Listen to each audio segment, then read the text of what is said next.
Ayyuhal musyahidun al-kiram, pemirsa Metro TV yang insya Allah selalu dirahmati Allah Subhanahu wa Ta'ala. Anda masih menyaksikan program Syiar Surah Nabawiyah Metro TV bersama saya Hamdal Arafi dan juga Ustadz Abdul Karam, Tuan Guru Bajang. Ustadz, terkait dengan kita sudah bahas bagaimana the power of doa dari Nabiullah Ibrahim melahirkan sosok Rasulullah tercinta Muhammad SAW. Bila kita tarik dalam konteks kekiniannya seperti apa ini Ustadz? Tafadhol. Ya, pertama Alka dan para pemirsa ya, yang sejauh saya tahu ketika Rasulullah SAW berdoa, itu selalu berdoa dengan yang baik. Dan dalam sebuah penegasan bahwa doa itu akan dikabulkan oleh Allah selamat berdoa dengan yang baik, tidak mendoakan kejahatan, dan tidak mendoakan yang sifatnya memutus silaturahim. Jadi itu yang pertama, prinsip utama bahwa yang kita doakan adalah kebaikan. Kebaikan. Ya. Yang kedua, the power of doa untuk kita sekarang menurut saya penting betul. Kenapa? Karena sekarang kan di ruang publik kita ini banyak beredar hal-hal tidak baik. Yang kadang-kadang merusak hati kita. Ya, berita-berita yang belum tentu kebenarannya, hoax-hoax di media sosial di mana-mana. Nah, salah satu jalan untuk membersihkan ruang publik kita, hal-hal yang tidak baik itulah dengan berdoa. Kalau doa ya itu bisa mencegah takdir Allah yang buruk untuk turun, maka doa lebih bisa lagi membersihkan sesuatu yang merupakan buah dari keburukan manusia. Tapi ada satu catatan memang Alka ya, para ulama menyampaikan bahwa doa itu juga punya musuh. Salah satu musuh doa yang paling besar kata para ulama adalah melakukan sesuatu yang bertentangan dengan doa kita. Jadi kalau kita berdoa, ya Allah, jadikanlah aku minas salihin, saya ini termasuk orang yang soleh. Tapi hari-hari kita nggak pernah sholat. Nah, musuh terbesar dari doa adalah perbuatan yang bertentangan dengan doa itu. Itu sebabnya para ulama mengatakan setelah Anda berdoa, pastikan bahwa perbuatan Anda selaras dengan doa Anda itu. Ada lainnya, Ustaz, adab-adab berdoa lagi, rukun-rukunnya? Iya, doa ini kan kita menghadap minta kepada yang paling mulia. Artinya tidak hanya kita memenuhi rukun-rukunnya saja, tetapi adabnya pun harus kita pakai, kita gunakan.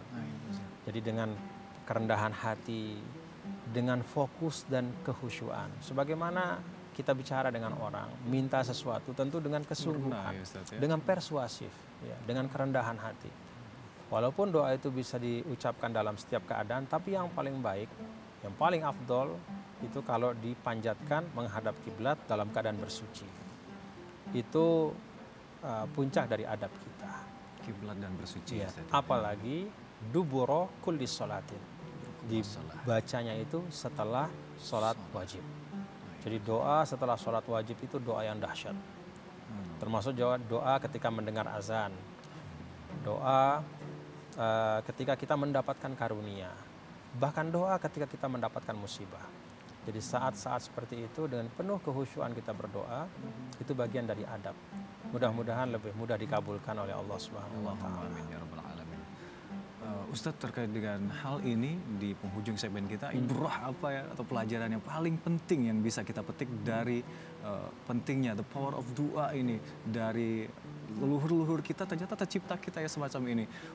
Tuan Guru jadi seorang hafidh dan juga jadi pejabat negara tak luput dari doa-doa leluhur-leluhur kita dulu. Pasti. Semua kebaikan yang kita terima hari ini buah dari hal-hal baik yang ditanam oleh leluhur kita. Dan apa yang akan ditemui oleh anak cucu kita itu adalah bagian dari itu adalah apa yang kita tanam hari ini.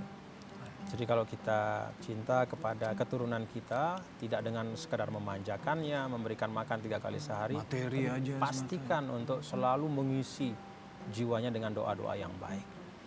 Nah, doa itu tidak ada kadaluarsanya. Dia selalu valid sampai kapanpun.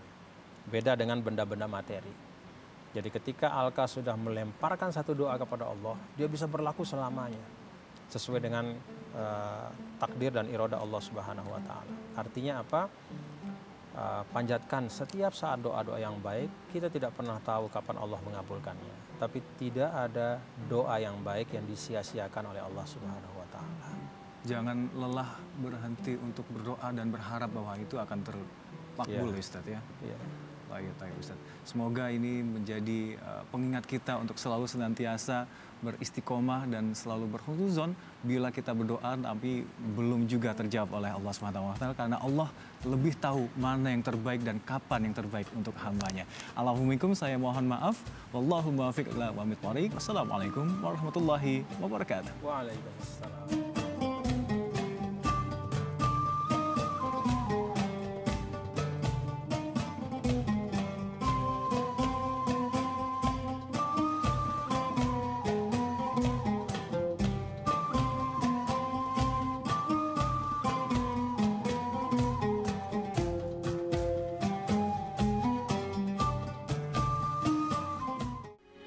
Metro TV, knowledge to elevate.